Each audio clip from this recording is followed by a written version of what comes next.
За лекцээр эргүү уулзж байгаадаа таатай байна. За бид нар хамгийн сүүлийн слайд болох өнгөрсөн өмнөх лекцийн бичлэг дээр яг энэ слайдаас эхлээд энэ слайд дээр хүрээд дууссан байгаа.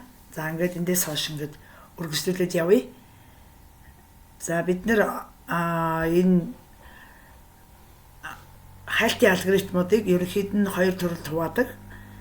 Мэдээлэлгүй blind хайлтын алгоритмууд болон мэдээлэлтэй heuristic хайлтын алгоритм гэсэн хоёр төрөлд хуваадаг гэд энэ өнгөрсөн лекцэн дээр яригадад өнгөрсөн байгаа. За мэдээлэлгүй хайлтын алгоритмууд нь асуудлын тодорхойлолтоос зорилттой төлөвийн талаар мэдээлэл байхгүй байдаг учраас тэр байгаа болох хүртэл хайлтыг орон зайгаа өөрөө сохроор судалдаг.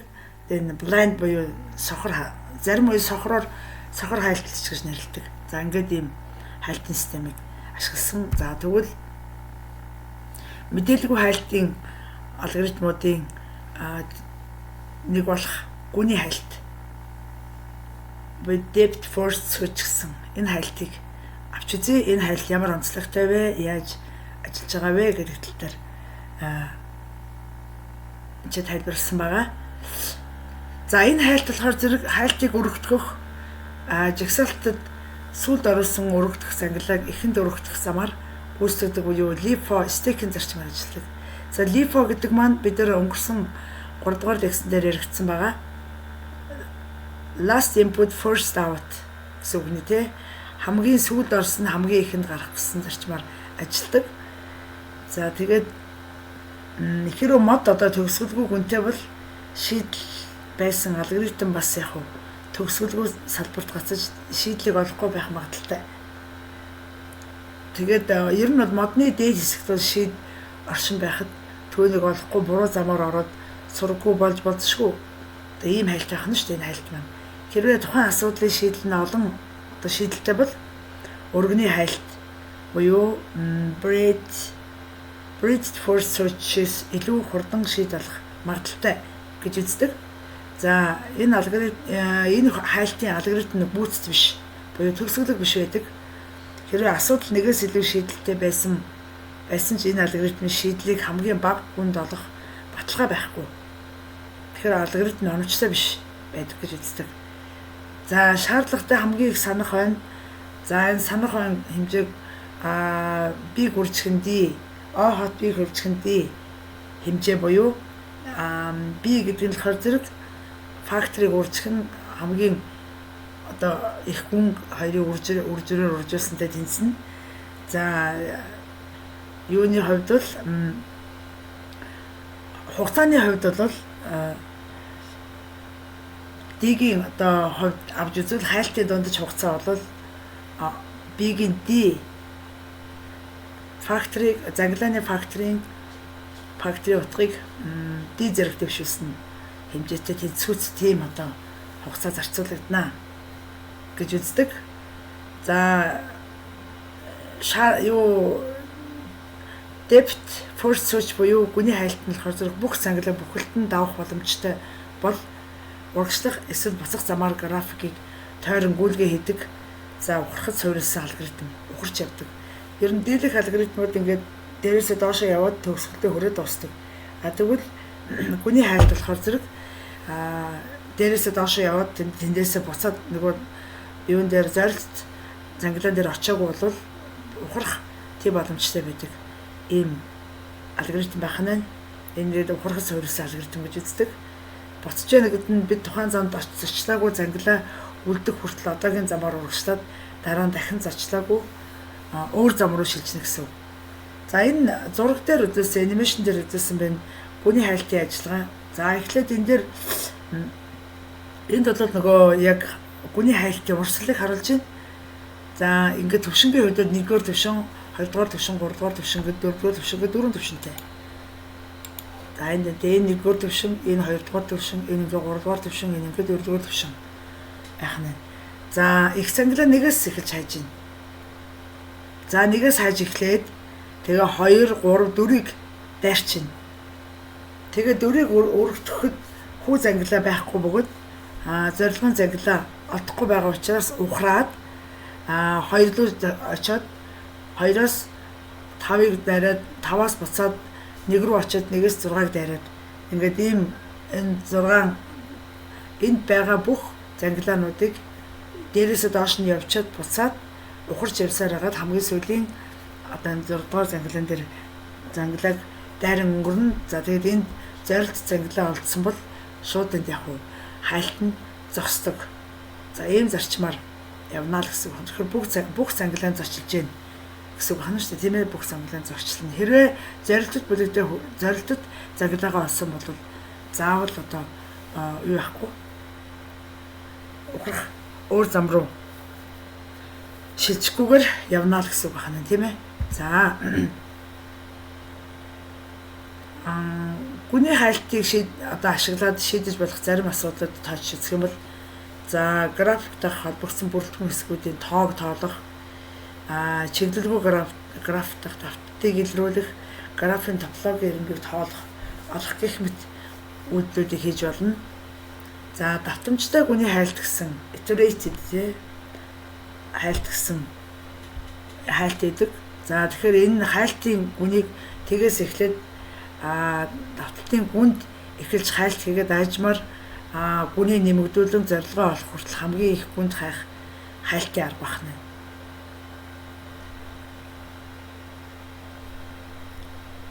За тэгэхээр энэ алгоритм болохоор өргөний хайлт шиг төвшингээр урагшилдаг учраас бүрэн оновчтой ямар ч асуудлын одоо оновчтой гүн өөрөө олох давуу талтай хамгийн хүчрхэх одоо хайлтанд тооцогддог.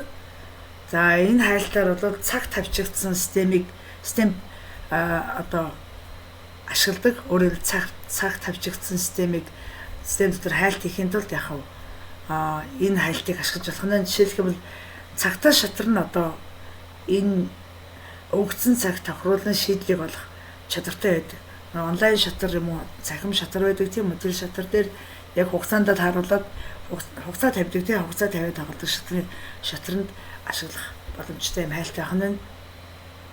За гүний хязгаарласан хайлт буюу depth limited search гэж тийм үү? За энэ болохоор зэрэг өргөний хайлтын максимум m гүнийг оновчтой l гүнийг оптимал одоо оновчтой гүнийг хязгаарлан хайх хайлт гэж үздэг. Үүний тулд энд юу их үхэр зэрэг шийд баталгаатай оршин байх хамгийн бага гүн буюу тухайн асуудлын оновчтой гүнийг тооцоолон олсон байх хэрэгтэй байдаг. За тийм тохиолдолд энэ одоо гүнийг хязгаарласан хайлтыг ашиглаж болох нэ. За гүний хайлтын жишээ байна тийм ээ. За энэ дээр болохоор зэрэг эхлээд хайлтын модны гүн цэгүүдийг хайж олно. Тэгээд зорилгоо олохын тулд асуудлын залгамж зангилыг хайж олно гэсэн. За тэр frontier гэдэг нь юу гэсэн үг лээ? Frontier гэдэг нь өргөдөхөөр хүлээгдэж байгаа зангилаануудын олонлогийг frontier гэж нэрлэнэ. Хамгийн одоо ихэнд яригдсан байгаа. За энэ эхлээд стекийг үүсгэж. За тэгээд тэр стек дотроос яг ямар нэгэн зангилаа олдоод хамгийн ихний одоо юу цэгийг хайж олох юм бол тэр нөгөө бидний хайсан нөгөө юу мөн үү те зорилт зангилаа мөн үү гэд мөн байвал тэр зангилааны утгыг буцаа нь үгүй бол энийг өргөтгөн гэсэн үг хана шүү дээ тийм үү. За өргөтгөн гэсэн үг байна. За дараагийнх нь болохоор зэрэг өргөний хайлт гэж нэрлэдэг. Нөгөө breadth first search гэсэн үг үүний тавчлал. За тэгээд энэ хайлт нь их цэгээ өргөтгөх энгийн стратеги байдаг. Тэгээд дараа нь их зангилааны залгамжлагч. За тэрний дараа нь тэрний залгамжлагч гэх мэтэр өргөтгөгдөд явдаг. Энэ хайлт модны аргаар өргөтгөхдөө жагсаалтад одоо ихэнд орсноо төрүүлж гаргаад сүүл талд нь шинээр өргөтгөх зангилаануудаа оруулах замаар гүйцэтгэдэг буюу нөгөө FIFO-гийн зарчим дарааллын зарчмаар явдаг бахна. First input, first out гэдэг зарчмаар явагддаг бахна. За хэмэл аюу ухаанд нөгөө өргөний хайлтын алгоритм нь янз бүрийн асуудалтай орон зайг одоо судлах одоо асуудалтай орон зайд хайгуул хийх, навигац хийх чухал хэрэгслээдэг. За тэгээд график эсвэл модны бүтцийг системтэйгээр дамжуулснаар би өргөний хайлт нь яг зам хаях, сүлжээний чиглүүлэлт хийх, оюун ухааны сорилт шийдвэрлэх зэрэг өргөн ашиглагддаг ийм хайлтын арга байна. За BFS буюу өргөний хайлт нь болохоор зэрэг хэмэл оюун ухаан болон компьютерийн шинжилгээ ухааны үндсэн алгоритм. За тэгээд төвшин тус бүрээр график дамжуулалт тэгээд чингүү графикаас хамгийн богино замыг олох чадвартайгаараа онцлог байдаг. За түүний энгийн байдал баталгаа нь түүнийг янз бүрийн хэрэглээнд үн цэнтэй хэрэгсэл болгодог. За гүний хайлтыг ойлгох нь хэмэл оюун ухаанд дах илүү дэвшилт аргын хайлтын арга техник график гомыг ойлгох төлхөр болж өгдөг байна. За зураг дээр одоо энэ зураг үзүүлсэн байна те. Зураг дээр 1-р төвшин, 2-р төвшин, 3-р төвшин, 3 төвшин байна. За тэгээд нэг гэсэн цэгээс эхлэлийн одоо зорилт ингээд 7-р заглаа хүртэл зорилтод замыг туулж байгааг харуулж байна. За тэгээд одоо 1 2 3 4 5 6 7 гэсэн ингээд бүх замуудыг одоо туулж байна тийм ээ. За энэ замууд нь болохоор зочилсон замууд болж байна. За тэгээд төвшин төвшингээр замаа туулж байгаа гэдгийг анзаарч байгаа. Эхлээд 1-р төвшингийн зам, дараа нь 2-р төвшингийн зам, дараа нь 3-р төвшингийн замуудыг туулж байна.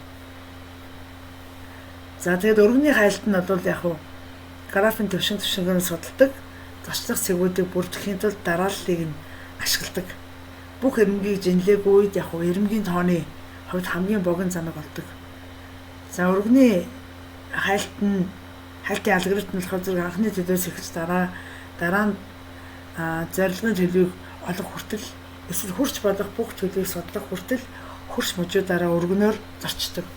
Одоо ингээ хөндлөн ингэж зорчдог гэдэг санааг л хэлээд байна тийм ээ.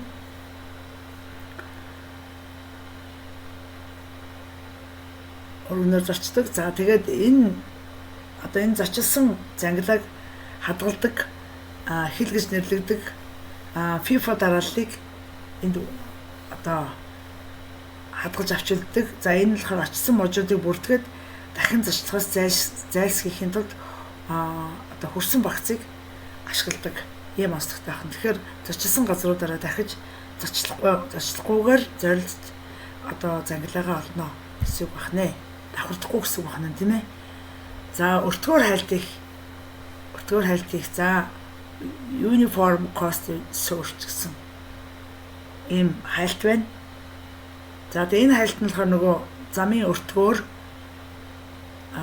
зангилааг өрөвдөх замаар богино буюу бага өртөгтэй замыг олдог.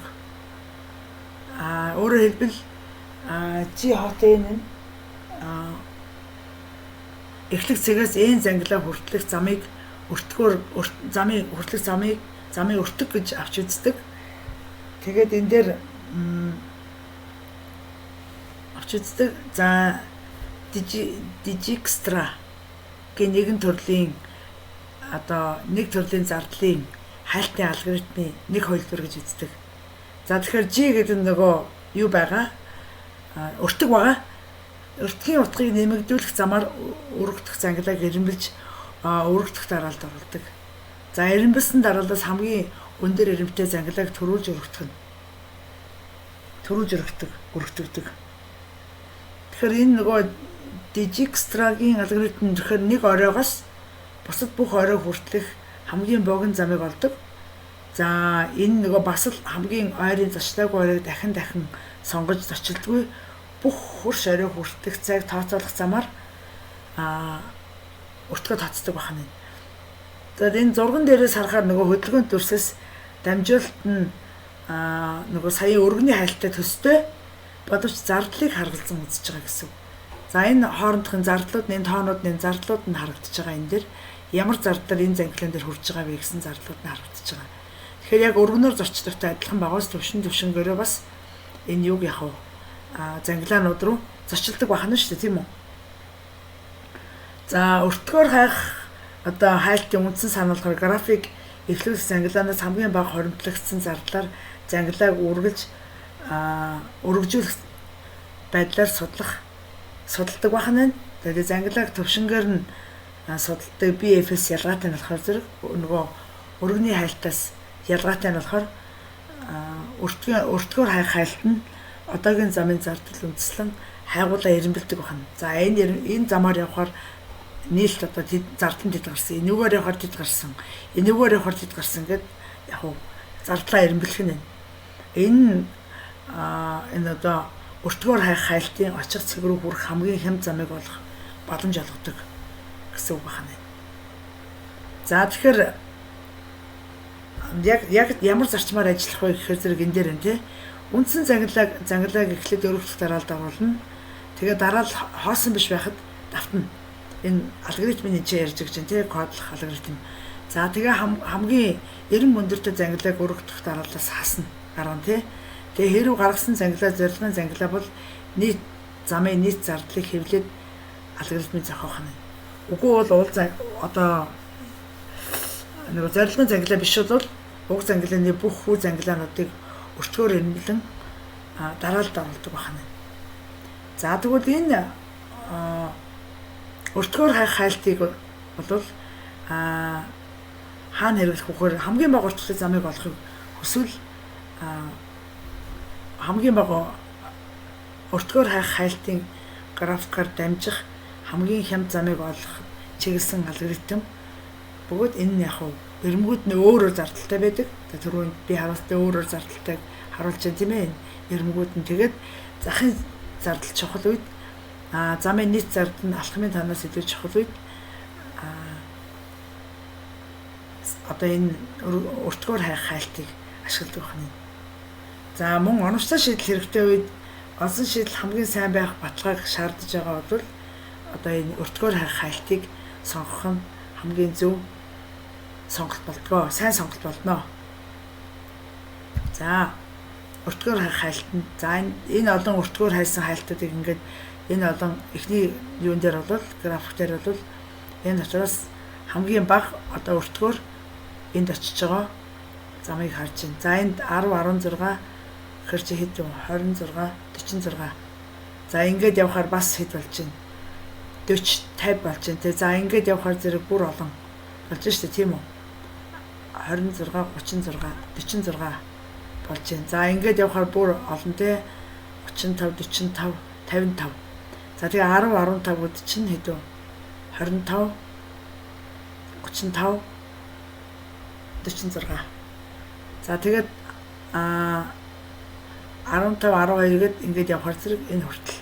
За энэ юунуудаас хамгийн одоо оновчтой зам нь хамгийн бага орчтой зам нь энэ гэж энэ сонгож авсан байна.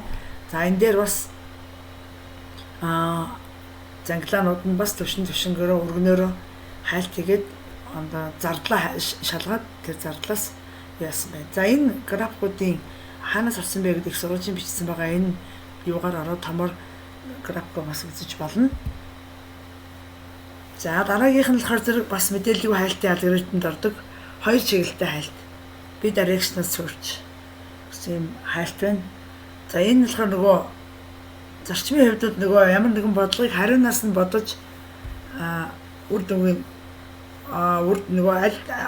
нөгөө зөв хариулт нь аль вэ гэдгийг олдог аргатай ирэхэд төстэй. За хоёр чиглэлтэй хайлтын алгоритм нь хоёр хайлтыг нэг зэрэг явуулдаг. Хоёр талаас тий. Хоёр талаас энэ хоёр талаас нь зэрэг явах нь. За явуулдаг. Тэгээд зорилгын зангилааг олохын тулд нэг хэлбэрээр нэхлийн зангилаанаас урагш хайх. Нөгөө нь зорилгын зангилаанаас арга шахах гэж нэрлэдэг. Энэ зорилгын зангилаанаас хоош хайна. Энэ болохоор эхлийн зангилаанаас хайна гэсэн үг байна шүү дээ юм уу. За тэгээд хоёр чиглэлтэй хайлт нь нэг хайлтын графикийг хоёр жижиг дэд графуудад хуваагаад хайлтыг эхлэлийн оройноос нөгөө нь зорилгын оройноос эхэлдэг. За эдгээр графууд хоорондоо огтлцоход хайлт зогсдог. Нийсийн тон дээр очиж огтлцоход хайлт зогсноо гэсэн үг байна тийм үү. За хоёр чиглэлтэй хайлт болохоор зэрэг нөгөө нэг үний хайлт, за өргөний хайлт, за өргөний хязгаарлагдмал хайлт гэсэн одоо хийдэг стратегиудыг ашигладаг байна. За энэ дараагийн нөгөө бүлэг хэмээн авины хайлтын стратегиудын нөгөө хоёр дахь хувилбар Эверестийг хайлт гэсэн үг. Одоо өмнөх болохоор зэрэг blind хайлт буюу сохор хайлт гэсэн үг шүү дээ. Одоо сая өмнөх ярьсан 3 хайлтын аргууд бол сохроор хайх хайлт байх нь.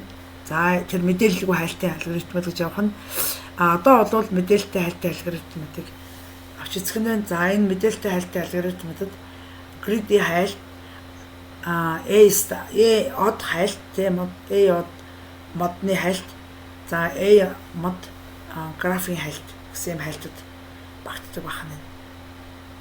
За энэ grid-ийн хайлт гэж нэрлэгдэх хэмэл оюун ухаанд өргөн хэрэглэдэг хайлтын алгоритм нь үр ашигтай байхыг илэрхийлдэг боловч оновчтой байдлыг золиослдог. За энэ зангилаа нь зорилт цэгт ойр байгааг харгалзан эрэл хайгуулыг хэрэмбэлдэг эврестик хайлтын арга гэж нэрлэдэг байна. За ер нь бол нөгөө эврестик гэдэг нь мэдээлэлтэй. Тэгэхээр зэрэг мэдээллийг эврестик гэж нэрлэгддэг ямар нэгэн зүйлийг яг зүйлээр олж авдаг байна. За тэгээд grid-ийн хайлт нь болохоор зэрэг үндсэн санаа нь алхам бүрт зорилттой зангилаанд хамгийн ойр харагдах зангилааг сонгоно. За энэ одоогийн зангилаа хүрэх зардал эсвэл зорилготой хүрэх зардлаас зарлыг харгалзахгүйгээр ойр байдлыг л тооцдог. За тэгвэл эврестик функцийг ашигладаг байна. За алгоритм нь алхам тутамдаа дотооддоо хамгийн сайн сонголтыг анхаарч гадаад том хүрээнд сайн шийдэл хүргэнэ гэж найдаж байгаа учраас одоо ингэ шунж хамгийн ойрхон байдлыг нь яг сонгож авдаг байна. За энэ граф одоо эхлийн зангилаа нь зорилттой зангилаа зорилтод зангилаанд хүрэх зайг тооцоолох эвристик функцээс эхэлдэг. За зангилааг эвристик утгаараа ирэмблэхийн тулд тэргүүлэх дараалал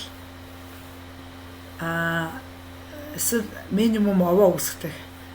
За эхлэх зангилааг эвристик утгаараа тэргүүлэх дараалал оруулна. Мөн давталтаас зайлсхийхийн тулд зочилсон зангилааг бүртгэнэ.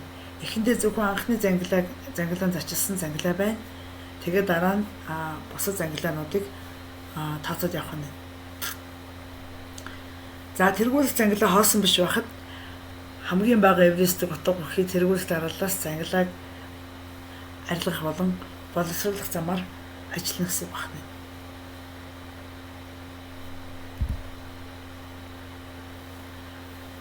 За энэ grid-ийн одоо хайлтын ажиллагаа болохоор эхлээд зорилго шалгахын хэрэг одоо явах уу? Дараалалгүй зангилааны зорилгын зангилаа бол хайлтаа зогсоож зам эсвэл зардлын утгыг буцаана. За хөршөө хайх ажлын хийх үү, яаж хийх үү, ямар зарчмаар ажиллах вэ? Зангилаагүй зангилааны зарчлаагүй хөрш бүрийн хувь эвристик функцийг ашиглаад хөршийн эвристик утгыг тооцоолно.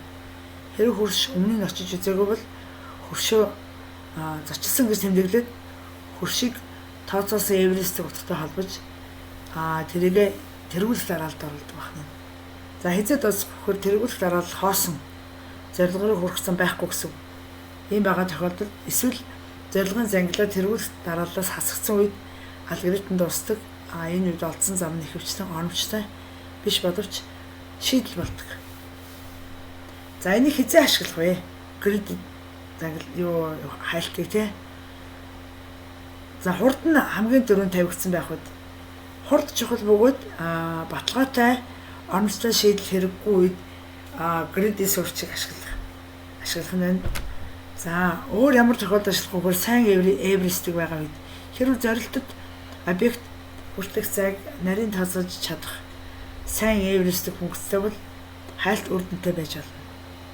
За эвристик бодлогын хувьд зарим нэг ойролцоолыг хүлээн зөвшөөрч болох ба оновчтой бус шийдлийг хүлээн зөвшөөрөх боломжтой асуудлуудад одоо grid-ийн сурчийг ашиглах нь тохиромжтой байдаг байна.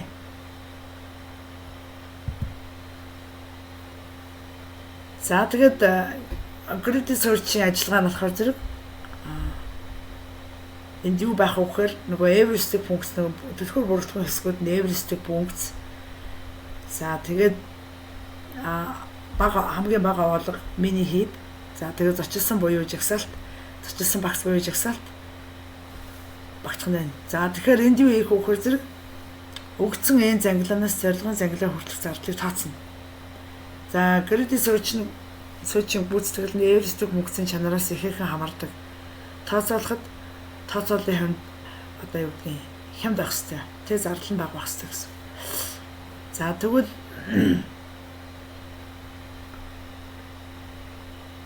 тэгээд зангилаануудыг эвристик утгууд дээр үндэслэн хадгалдаг учраас зорилтын хамгийн бага тооцоосон өртөгтэй зангилааг үргэлж хамгийн дөрөв сонгож авна гэсэн. За тэгээд давхарцсан айлчлал давхарлаад ингээд зочилчул эндээс зайлсхийхийн тулд өмнө нь зочилсан зангилааг бүртгэхэд зочилсан багц буюу жигсаалтыг ашигладаг байна.